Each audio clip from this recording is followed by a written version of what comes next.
ایک گلی میں چلنے والے مسافر سے لے کر ہوائی جہاز میں بیٹھنے والے مسافر تک آپ سروے کروا لیں، وہ سروے کروائیں جی، انڈیپینڈنٹ کرو، خود نہیں چلے جائیں مارکیٹ میں. میں گیا ہوں راجہ آپ صاحب، گئے نا، رزلٹ لگا بھی ہے لوگوں میں کو. ان لوگوں کے بارے میں کہہ رہا ہوں جو لوگ کہتے ہیں کہ امام کی مقبولیت ختم ہو گئی، جو کہتے ہیں جن کو تحفظات ہے کہ نہیں ہے، میں انہیں کہہ رہا ہوں بھائی آپ دیش بدل کر چلے جائیں، آپ راجہ بازار کی گلیوں میں چلے جائیں، ننکاری بازار چلے جائیں، موتی بازار چلے، کہیں بھی چلے جائیں یار، وہاں نہیں تو اپنے اس مخصوص ایریا میں جو ایک دائرہ بنا ہوا ہے اس کے اندر چلے جائیں. آپ پوچھیں ووٹ کسے دیں گے؟ وہ لوگ لیں گے عمران خان کا نام. پھر تو انتخابات سے سر، آپ بھاگنے نے کے لیے. سروس کی بات کی تو میں آپ کو یہاں پہ رکوں گا. کل ایک اینکر ہیں ہوں، اور انہوں نے یہ لکھا ہے اپنے ٹویٹ میں بھی اور اپنے شاید پروگرام میں بھی یہ بولی ہیں. انہوں نے کہا کہ جو تحریک انصاف ہے نا، ان کی شہری علاقوں میں مقبولیت زیادہ ہے، اور جو دیہاتی علاقے ہیں نا وہاں پہ مسلم لیگ نون آ گیا ہے اور تحریک انصاف کہیں جو ہے وہ نظر نہیں آتی. لیکن میں خود سروس کر چکا ہوں اور جو کئی اور پرائیویٹ میڈیا چینلز اور کمپنیز جو ہیں وہ بھی سروس کر رہی ہیں، دیہاتی علاقوں میں سے بھی کی ہیں. المیہ کیا حسین صاحب میں بتاتا ہوں، المیہ یہ ہے کہ جس اینکر کی طرف آپ کا اشارہ ہے وہ اینکر بیٹھی ہوتی ہے ٹھنڈے ٹھار کمرے میں جی. یا گرم سرد کمرے میں، وہاں سے بیٹھ کر انالیسس کرنا. انالیسس کس پر کرتے ہیں؟ جو رپورٹ ہم کرتے ہیں وہاں بیٹھ کر انالیسس کرنا بڑا آسان کام ہے، تجزیہ کرنا بڑا آسان کام ہے.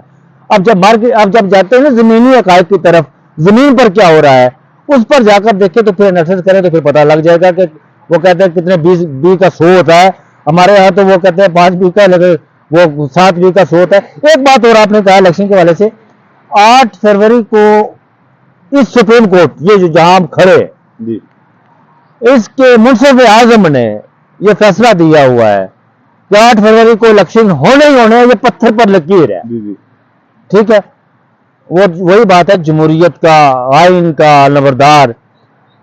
اگر یہ انہوں نے رائے فرار اختیار کی 8 فروری کے حوالے سے تو پھر یہ قاضی صاحب کے لیے بڑا ہی امتحان ہوگا.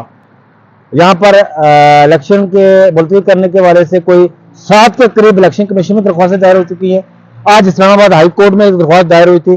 اچھا ایک اور بات ہے کہ جو میں اکثر، مجھے 10 سال ہو گئے یہاں پر ریالتیں کور کرتے ہوئے، یہ جو درخواستیں آتی ہیں نا معزز شہری جی جی اور نامعلوم، اب معزز اسلام آباد ہائی کورٹ میں اسد صاحب آپ کو بتاؤں گا درخواست دائر ہوئی وہ ٹریان کیس میں. ٹریان کیس والا جو معزز شہری تھا نا، میں نے اسے بہت ڈھونڈا صحیح. تاکہ میں اسے جان سکوں کہ بھئی یہ مہنگے 3 وکیل آپ کو کون کر کے دیتا ہے؟ سلمان اسلم بٹ جیسا اس کو وکیل کر کے دیا گیا جس کی فیس شروع 1 کروڑ روپے سے ہوتی ہے. صحیح. لیکن وہ مجھے معزز وکیل، وہ معزز وکیل سارے نہیں، وہ معزز ہے شہری اس ملک کا مجھے نہیں مل سکا کہ وہ کون تھا. یہاں پر درخواستیں معزز شہریوں کی طرف سے درخواستیں دائر ہوتی ہیں.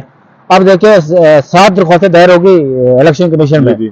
اس کی سماعت کی بھی انہوں نے بینچ بنا دیا ہے. سر انہوں نے کہہ دیا نا چیف الیکشن کمشنر نے کہ 8 فروری کو ہی ہوگا، اور جو افواہیں ہم نہ پھیلائی جائیں، ہم جو ہے وہ شیڈول بھی کچھ دن میں جاری کر دیں گے، اور باقی جو وہ فہرستیں شائع ہونے کا جو سر 54 دن، مکمل کر دیا گیا. حسین صاحب 54 دن کو دیکھ کر 13 دسمبر بنتی ہے، 13 دسمبر کو انہوں نے اسکیڈول جاری کرنا ہے، اس سے پہلے کرنا ہے، وہی بنتا ہے. آج انہوں نے کہا مجھے ہمارا اصل میں المیہ یہ ہوتا ہے نا حسین صاحب، میں نے جیسے آپ کو پہلے بتایا کہ ہم جسے کہتے ہیں کہ یہ کام ہوگا یہ ہوگا، لیکن وہ نہیں ہوتا. اللہ کرے، میں کہتا ہوں کہ یہ انتخابات جو ہے نا، دیکھیں اس وقت ہمارے چاروں صوبوں میں غیر آئینی حکومتیں ہیں. آپ تو یہاں پر بیٹھی ہوئی جو مرکز جہاں پر ہم کھڑے ہیں یہ ساتھ ہی ہے نا 2 قدم. یہاں پر یہ ہمارے وہ نابغہ روزگار جناب عزت مہاب انوار اللہ کاکڑ صاحب جو دانشور ہے، بہت بڑے دانشور، اور ان کی دانشوری کا جو غبارہ تھا وہ پھٹا جب تو پھر سامنے آیا کہ بھائی وہ تو یہ تو کچھ لوگ ہوتے ہیں خود ساختہ. میں نہیں کہتا وہ بہت دانشور ہوں گے بھائی، میں نہیں کہتا انہیں کہ وہ نہیں ہے وہ، لیکن لوگ کہتے ہیں انہیں کہ وہ خود ساختہ دانشور تھے. وہ جب بات کرتے ہیں تو پھر وہ ایک اور سامنے آتا ہے، نظر آتا ہے.